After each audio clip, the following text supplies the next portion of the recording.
Ingat, ha? Tandaan nyo ito. Ang buhay ay napakasarap, napakaganda ng mundo. Ingat tayo. Hindi ba rin maatraso? Huwag lamang tayong matisgrasya. Sige, yun lang. Salamat po.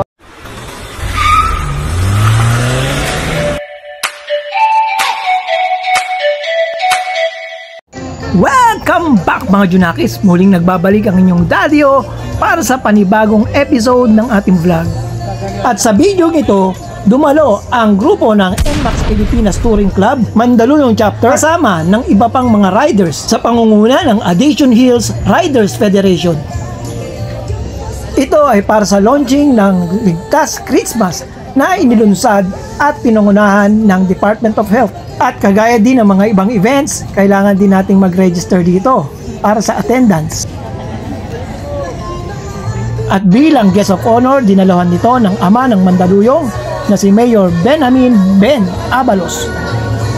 Ang programang ito ay bilang pagpapaalala sa darating na Kapaskuhan, ang pag-iingat na makaiwas sa sunog, iwas din sa paputok, at dahil nga marami tayong mga handa, ay kailangan din nating kontrolin ang pagkain ng mga hindi nakakaganda sa ating kalusugan upang maiwasan din ang mga sakit na prone sa mga pagkain ito.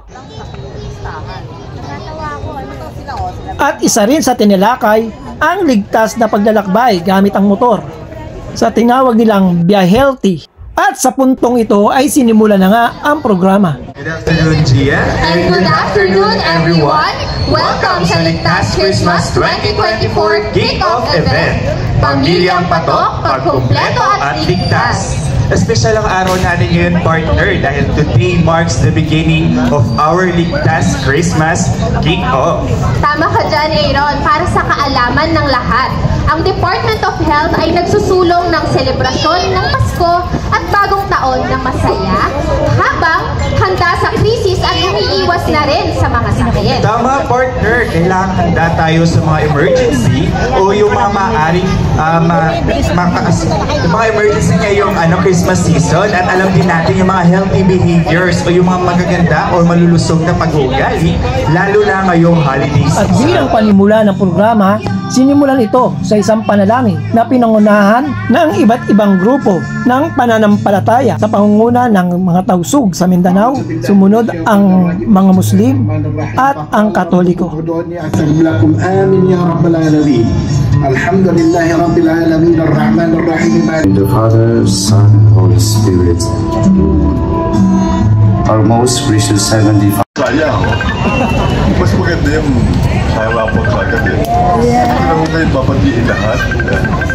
Sa ating pong pinagdalan na Undersecretary Balboa at sa LGU, sa inyo lahat, good afternoon. By the way, ang magiging bida na naman, si Mr. Kablayan ng Fire Department. You know why I said magiging bida na naman? Para gusto na masusulod dito sa Addition Hills. Yes. Practically, hindi nilipas sa isang taon, may sunog dito. Ano ang sabi ni Presidente Duterte? Mukhang sinasadya na ng mga tao sa Addition Hills sa pagsunog eh. Kasi kada masusunog, maganda lugar. Well, bago ang lahat, siguro narinig nyo na ang nangyari kahapon tungkol sa ating housing. Yung sinasabi, ulit-ulit yung sinasabi sa inyo, yung mga lumaki na rito, yung mga pinanganak na rito, walang aalis sa syudad o dito sa Mandaluyong. Kahapon ultimo ang chairperson ng Senado, sinasang-ayunan na po ang mga sinasabi na. Hindi ko na naman po ay magtayo po tayo ng isang committee para malaman kung sino-sino talaga ang dapat na manirahan dito sa loob ng Mandaluyong pagkatapos ating ayusan ng lahat. Okay po ba? Napakaganda po Pasko sa inyo lahat.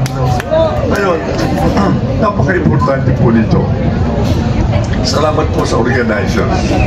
Taon-taon na lamang, ang dami na dinidisgrasya. nagmamadali, o kaya yung iba pupunta sa mga probinsya, nakakalimutan, yung gulong lahat. Tayo nila, hindi aksidente yan eh. Para sa akin, hindi aksidente yan eh. Kapabayaan yan. Carelessness yan, kaya nagkakaroon tayo disgrasya sa kalsada. Mayroong Pasko na. Para pagka-Pasko, para ba talaga inilalabas tayo lahat. Para lang tayo makakain ng masasarap. Hindi ba, pwede mo maging masarap na hindi kailangan yung masyadong high cholesterol eh. Hindi ba? Pagkatapos yung kinabukasan, tapuan sa hindi ako makahinga. Tapos yung diabetes nyo, nagtaas at puro cake yung kinakain natin. Inuman dito, inuman doon. Hindi ba? Iwasan natin yan. Higit sa lahat, itong paputok. Alam niyo, meron akong kasamahan sa opisina. Prosesyon. Paputok sa British. Kumaba yung British sa kuryente. Pagpa, tapos sa kanyang bata, kumatok sa loob ng damit. Patay yung bata. Kasi nalulod ng prosesyon. Hindi pa nasabi aksidente yan. Bakit? Alam mo maraming wine, kapabayaan na naman yan. Dito sa atin, dahilan, nagluluto, kinapos na mantika o kinapos na ganito, tapos sa kapitbahay, napabayaan yung kalas. Pero suno. Dapat sabihan doon. O kaya nagsa-cellphone, mumula yung kanyang charger. Hindi ba, na-overcharge, suno. Hindi aksidente. Dapat sabihan yung ano. Walang pag-iingat. Dapat masabihan yung kanya. Yan ang gawin natin. Paraan. Pamilya ng Abalos, lalo na si Benhar, yung inyong anak. Yes! Hindi ako si Benhar. Ako yung kanyang ama na mas magandang lalaki kaysa sa kanya. Pwede na! Sa kanya. Sa ngalan po ng aming pamilya, sa ngalan po ng pamahalaan, isang maligayang Pasko at kapagpadang bagong taon sa inyo. O, salamat po. Barangay Addition Hills. Kaway-kaway, Addition Hills. Magandang hapon po. Anyway po, ito po. Bakit po tayo kaya nandito ngayon? Ano sa tingin natin? Nakikita ba natin yung mga pailaw at mga kumukuti-kutita na sinabi ng ating mahal na mayor? Ayan, marami na po sa tabi-tabi. Kita na po natin, kaya ito ay hulyat na ngayon ay nalalapit na po yung ating holiday season. At sa lahat ng ito, tayo po ay laging naghahanda sa pagpaplano kung ano yung mga ihahanda natin kakainin, ireregalo sa ating mga kapamilya at kaibigan, at maging sa mga lugar na ating pagbabakasyonan. Kaya naman, ang kampanya sa hapon na ito ay Ligtas Christmas, Pamilyang Patong Pagkumpleto at Ligtas. So yan ngayon po yung ating tema. Ito po ay nakatuon sa 3 mensahe. Una, next slide please, is yung TED, na nangangahulugang tamang pagkain, ehersisyo at disiplina. Siguraduhin natin na ang ating mga inihahandang pagkain ay masustansya at ugaliin pa rin ang pag-i-ehersisyo upang mapanatili ang malusog na timbang ngayong Kapaskuhan. Pangalawa naman, ang ating Via Healthy, kung saan pinaalalahanan ang lahat na maging ligtas sa ating mga biyahe sa pamamagitan ng pag-check, pag-kondisyon at paghahanda ng ating mga sasakyan at gumamit ng tamang gear sa pagmamaneho, lalong-lalo na sa ating mga motorsiklo. Gumagamit ng motorsiklo, iwasan natin ang pag-inom ng alcohol habang tayo ay magmamaneho. At ang panghuli natin, ang iwas paputok natin. Kung saan hinihikayat ang lahat na iwasan ang paggamit ng mga ipinagbabawal na paputok. Pagkos, gumamit na lang tayo ng mga ligtas na alternatibo katulad ng torotot, light sticks, at tumalo sa mga designated firework areas sa ating mga syudad. Ang ating nakapakto, nakapanya, taon-taon tinitingnan natin kung ano-ano yung mga naitalang firework related. Parang hindi yata ako makakita. At least, hindi naman ako bigas. Below 5 feet. More than naman. Pero talagang mataas na itong aking podium. Okay? So, una sa lahat, no? Ako po ay natutuwa na nakabalik po dito sa ating lugar dito. Nandyan po yung ating Metro Manila Center for Health Development. Hello! Kumusta kayong lahat? Na mga taga-MMCHD, no? Diyan lang. Lagi po, natatanda nyo naman siguro ako. Natanda na ako ni Mayor ho. Lagi ako itong regional director ng 1 year, 10 months. Yun lang. COVID-19 po yan, panahon. At saka, ayun, ang sumunod naman sa akin. I would like to binabati po natin ang ating Mayor, Sir Ben. Magandang hapon po sa mga local government officials po ng Mandaluyong, sa ating Vice Mayor, kay Vice Mayor Carmelita Abalos. Ma'am, good afternoon.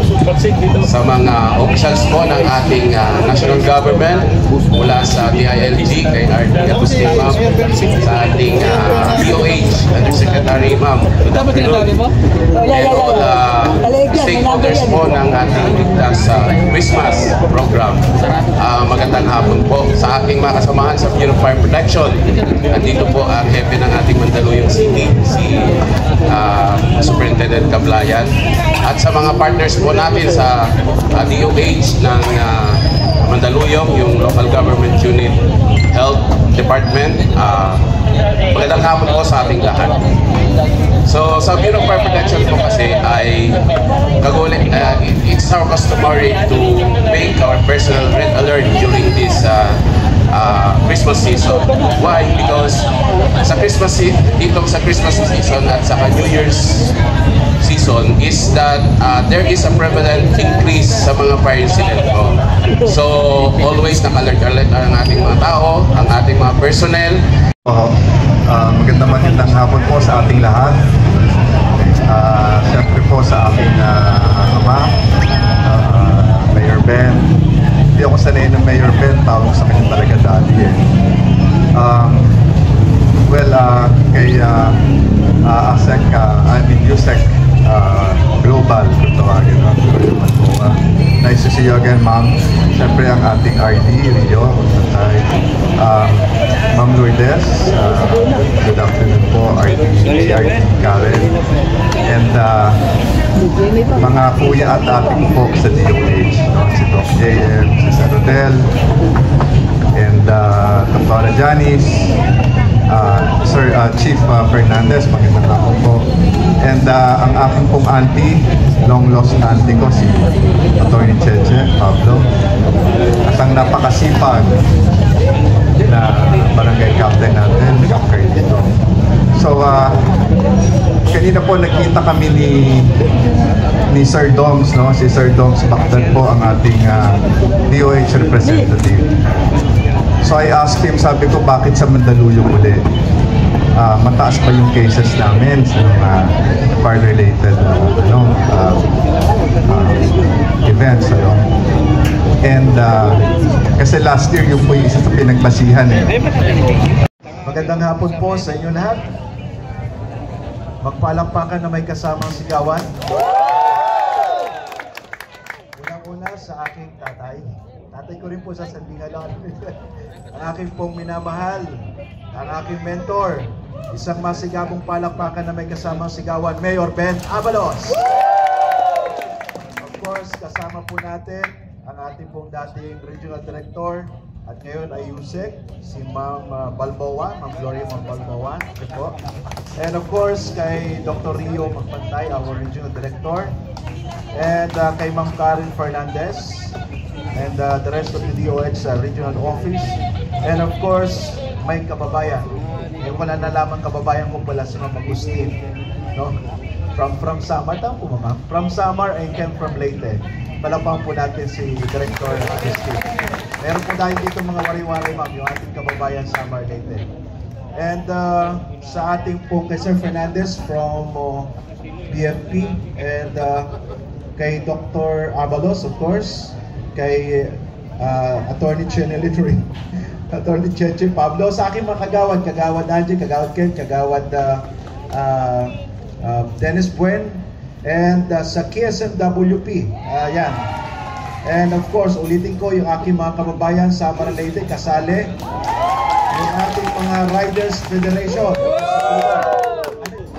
ng Barangay Edition. Yes. Alam nyo, nakakatuwang isipin na dito launching ng Ligtas Christmas dahil sa dami ho ng ating pong residente dito, about 170,000 individuals, ay talagang marami pong may problema tayo pagdating ng Pasko. Sabi nga ni Mayor, yun naman nagiging worried natin, at si Sir Cablayan, ang lagi kong tinatawagan kapag mayroong problema. Pero Mayor, kami po sa amin po sa DOH, meron po kami mga preparation na ginagawa. Meron kaming bartering, meron kaming trompa, at meron kami pinupost sa page. And on December 30, instead na magkaroon kami ng kasiyahan sa aming mga bahay-bahay, meron po kami countdown mobile party here in front of our DOH, para nang sa ganun ay maibsan yung pre-party ng ating mga kababayan. So, yun po ang mga hambangin na... Ako nga pala si Danilo Villacorte, Presidente ng Mercy Mandaluyong Elite Riders Club Incorporated, nakapaloob sa Additional Riders Federation. Panawagan po sa lahat ng drivers na once na mag-drive, dapat laging wag mag-inom, dapat healthy, dapat kompleto gear, lagi magsuot ng helmet. Yun lang po. Maraming salamat. Hello to everyone. Ako si Supremo Lawin, ang founding father ng Lawin Gadgets Riders Responder, na napapaloob sa Mandaluyong Riders Federation. So nandito po tayo ngayon kasalukuyan sa ginaganap na Christmas Ligtas ng Kagawaran ng Kalusugan dito sa Department of Health. So yan, kasalukuyan tinatalakay paparating na ating okasyon ang Paskuhan. So pagpapapaala lamang sa pangkalahatan at higit sa lahat sa ating mga rider na kung tayo ay mag-rides or sa araw ng Kapaskuhan, huwag po tayong iinom kung tayo magmamaneho upang tayo makaiwasan ang mga sakuna o disgrasya. At yun na nga, hindi lang po sa aming grupo, sa Lawin Gadgets Riders Responder, sa MX Philippines, sa Mandaluyong Riders Federation, kundi sa pangkalahatan po, sa buong mundo. Kung mapalawak ang video na ito, napakalaga nito na unahin natin ang ating kaligtasan. Kaya ang mahalaga sa araw ng Pasko ay magpakasaya kasama ang pamilya, at kung iinom, paalala ko lang na huwag na tayong magtangka na magmaneho pa o gumala pa. So yun lang po, mga kagulong, mga riders, mabuhay ang lahat ng riders sa buong Pilipinas, mabuhay Lawin Gadgets. Saludo to everyone. Ako po si Supremo Lawin, Rolando Navarro ng Lawin Gadgets Riders Responder Incorporated. Magandang hapon po sa atin lahat. Mula po sa DOH at Barangay Addition Hills, pagpasok ng bagong taon, kailangan maging healthy po tayo. Pangalawa, ang tinatawag na healthy biyahe. Una, yung sarili po natin nakakondisyon at hindi po tayo nakainom. At suotin po natin yung mga angkop na pagbiyahe, tulad ng mga kasuotan ng helmet, jacket na may pads, pants na may pads, at panghuli, nakasapatos po tayo. Para maging healthy biyahe, sundin po natin lahat ng ang ating pong mga dapat gawin. Mula po sa kinatawan ng NMAX Pilipinas, Additional Riders Federation, maligayang Pasko at manigong bagong taon. Una sa lahat, bumabati ako ng Merry Christmas sa mga riders, Federation ng mga riders. Syempre, wala akong maibang wish kung hindi lagi ninyong kaligtasan, malusog na pangangatawan, at syempre, abundant blessings sa inyong lahat. Love you! Thank you! So ito po ang ating Ligtas Christmas Ceremony. Ang Ligtas Christmas ay nakafocus sa tatlong kampanya. Una, ang TED. T, tamang pagkain. E, ehersisyo at disiplina. Kasama natin si Undersecretary Gloria Balboa na hawak ang basket ng mga prutas. kasama dapat sa ating healthy na handaan upang maging balanse ang ating mga diet maski tayo ay nagseselebrasyon. Yes, for sure, hindi rin natin may iwasan ang matataba at maalat na pagkain. Kaya ang paalala ng DOH ay dapat balansehin natin ito ng mga masusustansyang pagkain tulad ng prutas at ng mga gulay. Para naman maging healthy ngayong Pasko, kasama natin ang Addition Hills Riders Federation. Ayan, nandun sila sa likod. Kaway-kaway naman po. Then, ang tama at ligtas na kasuotan kapag tayo ay nasa kalsada. Din ang ating mga VIPs, ang ating mga torotot. And on my cue, everyone, on the count of 3, isisigaw po natin ang Pamilyang Patok, Pagkumpleto at Ligtas. Ayan. Pamilyang Patok, Pagkumpleto at Ligtas.